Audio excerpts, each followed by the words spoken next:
বন্ধু তুই কি সিগারেট খাস? হ্যাঁ বন্ধু, সিগারেট খাই। তাহলে তুই কয় বছর ধরে সিগারেট খাস? হ্যাঁ বন্ধু, 10 বছর ধরে সিগারেট খাই। তুই প্রতিদিন কয়টা করে সিগারেট খাস? প্রত্যেক সিগারেটের দাম কত? প্রতিটি সিগারেটের দাম 20 টাকা করে। প্রতিদিন 3টা করে খাই।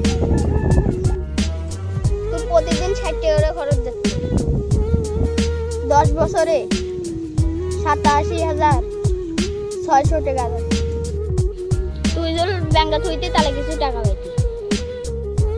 ওই টাকা দিয়ে তুই গাড়ি কিনতে পারতি, তুই বাড়ি কিনতে পারতি আর সুখে শান্তিতে থাকতে পারতি। তাহলে তুই সিগারেট খাস? সিগারেট খাই না। তাহলে তোর বাড়ি কেউ, তোর গাড়ি কেউ, তোর সুখ শান্তি কেউ, তোর বউটাও না তো একদিন এসে চলে গেছে। লাভ জানি তোর কেমন লাগে? Bye bye.